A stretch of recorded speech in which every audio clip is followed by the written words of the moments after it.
Y hoy vamos a continuar hablando de arte, sobre todo le vamos a invitar que ya vayan haciendo un huequecito en su agenda para el año que viene en primavera. Ya sé que todavía queda tiempo, pero que vayan pensando que hay un homenaje al Bosco en Madrid y que me va a merecer la pena esa exposición que van a organizar. ¿Y quién mejor para hablarnos de arte y de este pintor que nuestra amiga Conchi Álvarez? Muy buenas tardes, Conchi. Buenas tardes, María José. Bienvenida.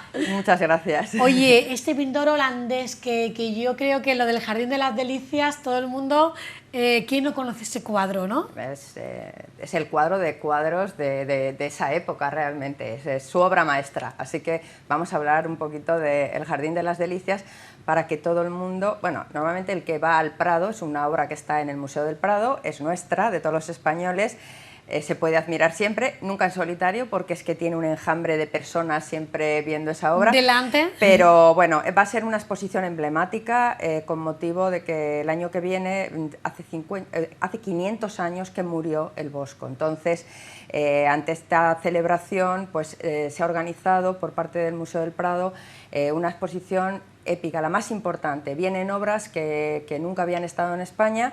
Entonces va a merecer mucho la pena el ir a esa exposición, que bueno, pues es el BBVA quien paga la exposición, 2,5 millones de euros, y promete ser un bombazo. Así que vamos a enseñar a nuestros televidentes quién era el Bosco un poquito y por qué merece la pena ir al Museo del Prado la próxima primavera para ver esta exposición. Esta exposición coincide con alguna fecha importante dentro de la vida del Bosco.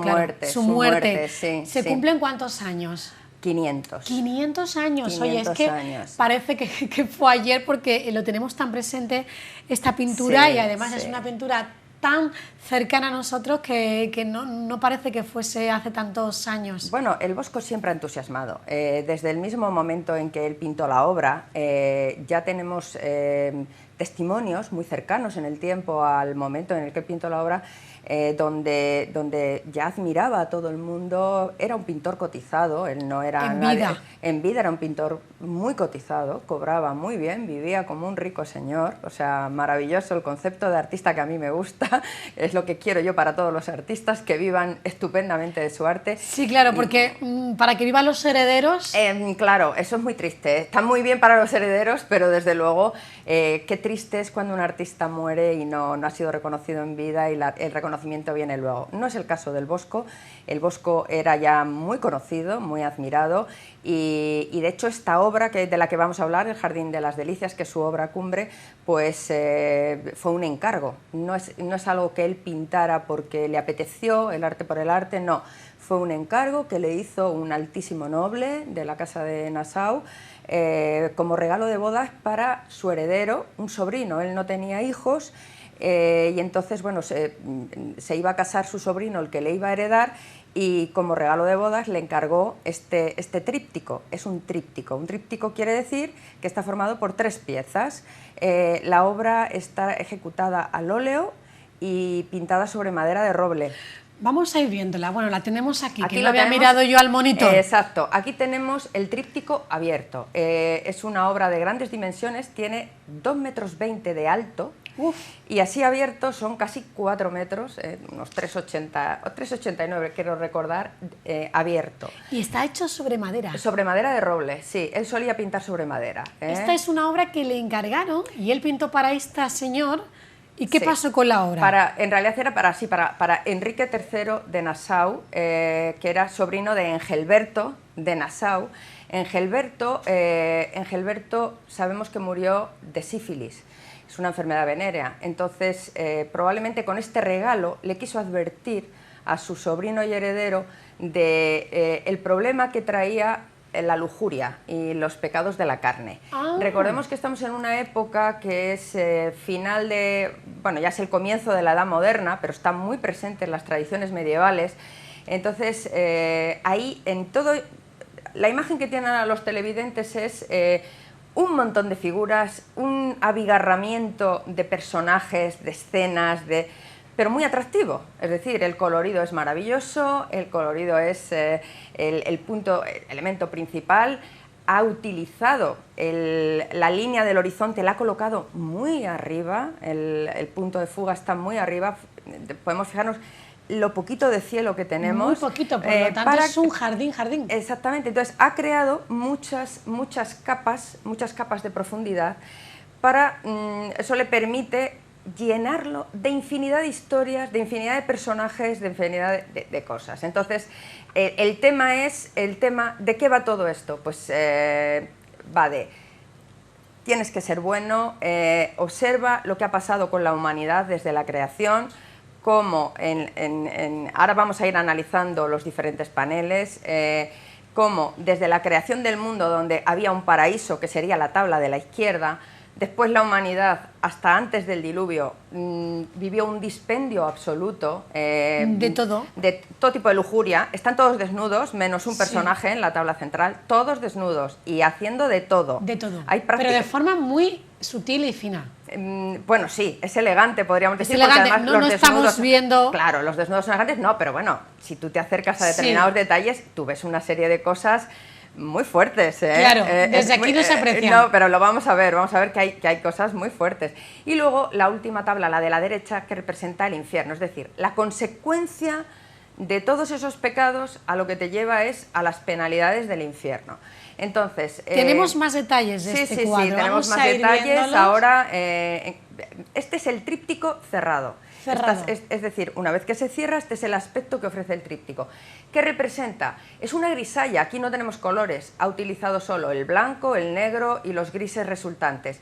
Entonces ha representado la creación en el tercer día, tal y como lo describe en Génesis. Arriba a la izquierda, en la parte izquierda superior, vemos un circulito con la representación de Dios creador, el que hace el mundo. Y luego vemos en la parte superior un texto en latín, donde dice que él mandó a hacer y se hizo, más o menos. Es que como que Dios mandó a hacer. Exactamente, él fue el que lo hizo. De hecho, la figura de Dios creador, desde aquí no lo distinguimos, pero está con el dedo señalando el texto, y es la figura del Pantocrator, del Dios todopoderoso, que se vino representando durante el románico y el gótico, durante la Edad Media. Como vemos, el mundo está en tinieblas, todavía no están ni el sol ni las estrellas, entonces vemos que hay una esfera, la representación del mundo, debajo hay una parte plana que sería la tierra, y debajo de la tierra hay agua. Lo que hay es agua. Después está el cielo con esas nubes oscuras, y luego la representación plana de la tierra con vegetación. Desde luego no anima para nada a... Se nota que hay falta habitar algo. Ahí. Claro, al abrir el tríptico, que ahora, si es tan amable el realizador, vemos otra vez el tríptico abierto. Ahí lo tenemos. Efectivamente, entonces, claro, de repente... ¿Cuál es el mensaje? Pues que faltaba el hombre, que había que llegar al hombre para que esto se llenase de color. Y claro, lo que pasa es que el hombre ha provocado que se llegue al infierno también. Es el mensaje que quiere decir. Sí. Bueno, pero recordemos una cosa, que también no eran tan pesimistas.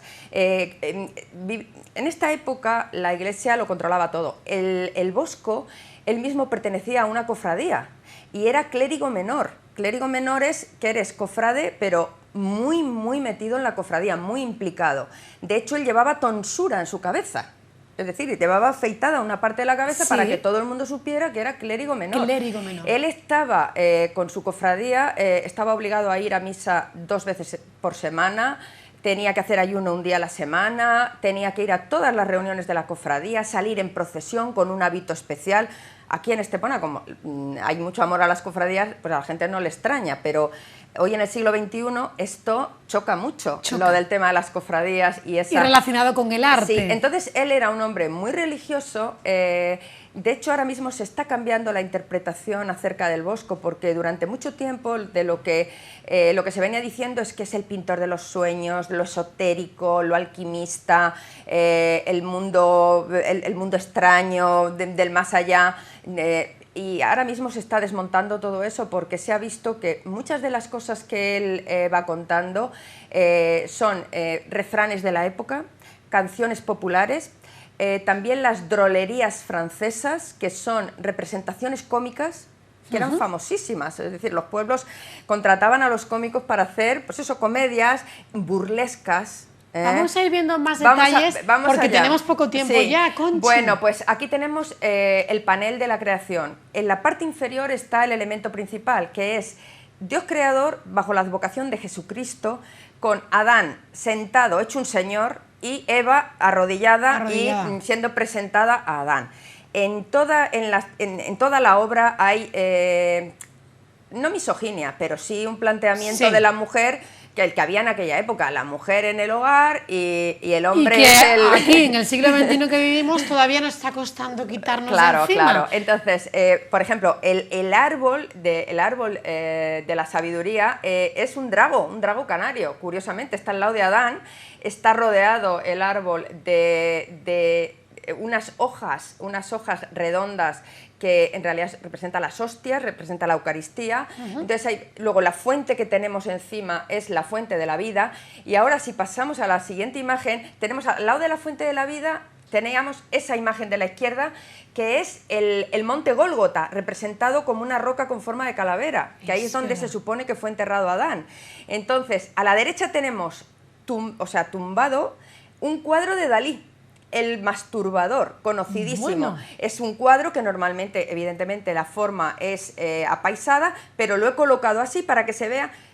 Está demostrado que se inspiró, él amaba el Prado y él iba mucho al Prado. Y se inspiró en el Jardín de las Delicias. Es decir, que el gran surrealista mundial, que es nuestro Salvador Dalí, se inspiró en el Bosco. El Bosco ha inspirado a cantidad de artistas a lo largo de todos los tiempos, ha tenido una atracción espectacular. Entonces, ahora si pasamos al siguiente panel, en el siguiente panel, representa la humanidad hasta el diluvio. Entonces, veníamos de la creación, ¿y qué pasó después de la creación? Se comete el pecado, es decir, Eva, por culpa de Eva, que es la que incita a Adán a comer del fruto prohibido, y el resultado es que los hijos de Abel van a ser tentados por los hijos de Caín, y van a caer todos en todo tipo de lujuria. Entonces, en este panel lo que vemos es escenas de lujuria por todo lado. Está todo el mundo, como dije antes, desnudo, excepto un par de personajes abajo, que luego los veremos en detalle, abajo a la derecha,